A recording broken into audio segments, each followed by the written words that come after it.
मैं हूं अंकित अवस्थी और आप हैं मेरे साथ में पाकिस्तान के हाल जानने के लिए। और पाकिस्तान को उस समय पर आज जरूर जाना जाएगा जिस समय पाकिस्तान कह रहा है कि वो इजराइल ईरान के इस युद्ध में मध्यस्थता कर रहा है। अमेरिका का प्रतिनिधि बना पाकिस्तान किस तरह से मध्यस्थता कर रहा है या वाकई में नहीं कर पा रहा है या केवल करने का प्लान कर रहा है, आज के सेशन में डिकोड किया जाएगा। टाइटल है बेगानी शादी में अब्दुल्ला दलाल। अब दलाल हालांकि यह हमारा बोलने का लैंग्वेज नहीं है, लेकिन अब करें क्या, जब भारत के विदेश मंत्री पाकिस्तान को दलाल कह देते हैं तो हम आज इसको भी समझेंगे कि इसने कब कब दलाली की है और इसके पीछे का इतिहास क्या है। बेगानी शादी क्यों कह रहे हैं ये आप थोड़ी देर में जान जाएंगे। चलिए पहले ही बता देते हैं, इसलिए कह रहे हैं क्योंकि पाकिस्तान किसी भी तरह से कोई पार्टी नहीं है, लेकिन अमेरिका चूंकि अपनी तरफ से पाकिस्तान को प्रमोट किए चल रहा है कि बेटा हां तुम बहुत अच्छे हो, तुम करो, तो वो अपने आप को इस पूरी कहानी के अंदर नायक समझ रहा है। मुसीबत यह है कि जिनके बीच में युद्ध हो रहा है वो पाकिस्तान में हो रही तमाम बैठकों में हाजिर ही नहीं है। इंटरेस्टिंग फैक्ट यह है कि पाकिस्तान में तुर्की, मिस्र और सऊदी के विदेश मंत्री आए थे। दुनिया में पाकिस्तान ने एकदम कोहराम काटा कि देखो हम युद्ध रुकवाने जा रहे हैं। अच्छी बात है, दुनिया चाहती भी है कि युद्ध रुके, हम भी चाहते हैं, लेकिन ऐसे में जिनके बीच युद्ध हो रहा है, ना इजराइल वहां था, ना ईरान वहां था, ना अमेरिका वहां था, तीनों ही नहीं थे। फिर पाकिस्तान में ये लोग कर क्या रहे थे? इसी की वजह से हमने इसे बेगानी शादी कहा। अब्दुल्ला अब आप समझ ही चुके हैं, तो आइए आज के सेशन में इस पूरी कहानी को आगे लेकर चलते हैं। कल तक जहां जानकारी हमने आपके साथ साझा की थी वो जानकारी थी कि तेहरान टाइम्स ने हेडलाइंस डाली थी कि वेलकम टू हेल, अमेरिकी सैनिकों का उतरना मिडिल ईस्ट के अंदर, वेस्ट एशिया के अंदर चर्चा का विषय बना हुआ है। खाड़ी देशों के अंदर यहां पर अमेरिकी सैनिकों की संख्या में लगातार इजाफा हो रहा है। कल हमने आपको जानकारी दी थी कि खर्ग आइलैंड को लेकर अमेरिका बहुत जोर शोर से प्लानिंग कर रहा है। कल के जो सेशंस थे उसमें हमने आपको बताया था कि ईरान उनसे लड़ने के लिए अपनी पूरी तरह से बाहें चढ़ाकर बैठा हुआ है कि आओ और हम देखते हैं।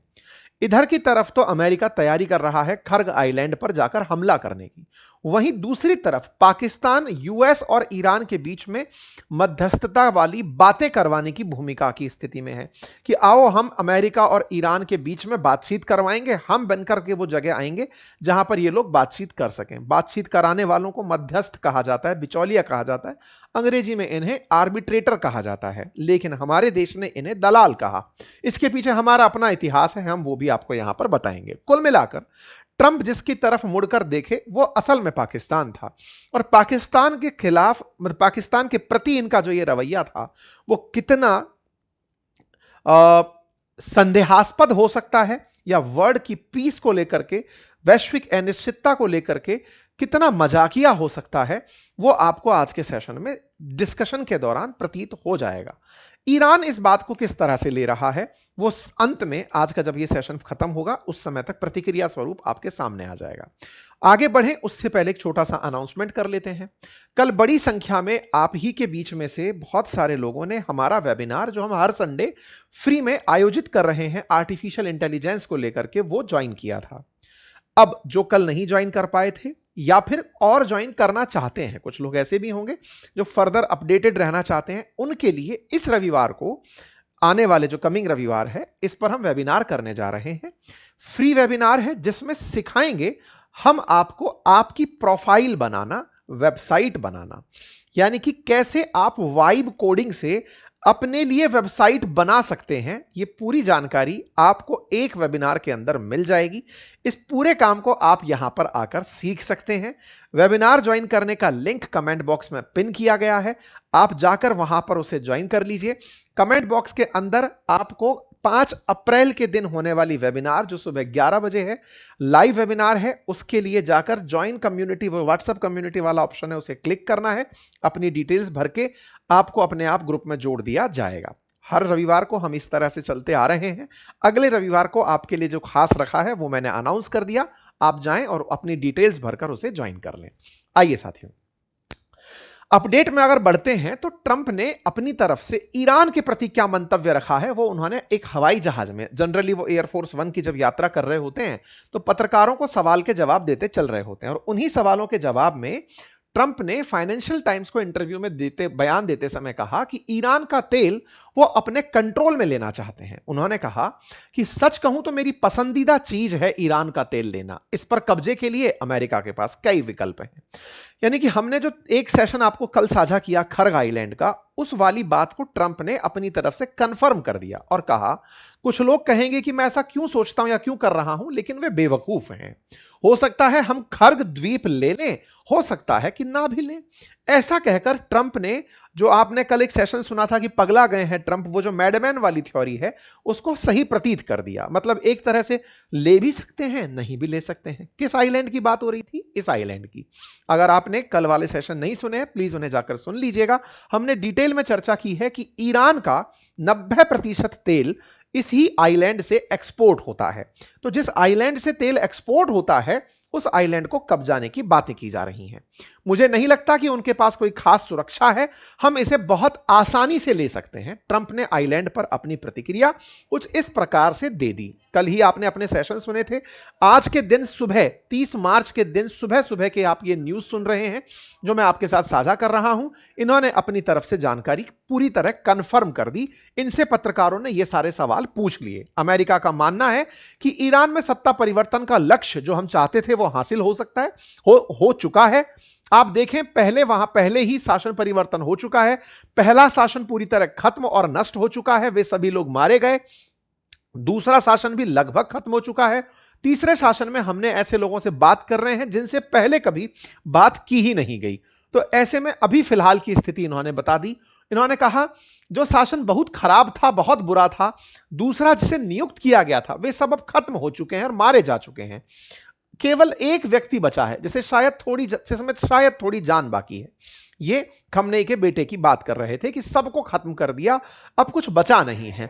हम सत्ता परिवर्तन करना चाहते थे, जो लोग थे उन्हें हमने मार दिया। अच्छा, ये बात कर रहे हैं खमनेई की, लारिजानी की, उनके साथ के कमांडर्स की। एक एक को मारा जा चुका है। ये इसी को सत्ता परिवर्तन कहते हैं। उनके मारे जाने के बाद में जो सेकंड लाइन में बिठाए गए लोग थे, बोले वो भी मार दिए, और उसके बाद जो लोग बचे हैं वो भी मारे जाएंगे। तो ऐसे में हमारा जो मंतव्य था वो पूरा हो चुका है। ट्रंप ने ये सारी बातें टीवी इंटरव्यूज में अपने जो इंटरव्यू देते चलते हैं उस दौरान इन्होंने कही।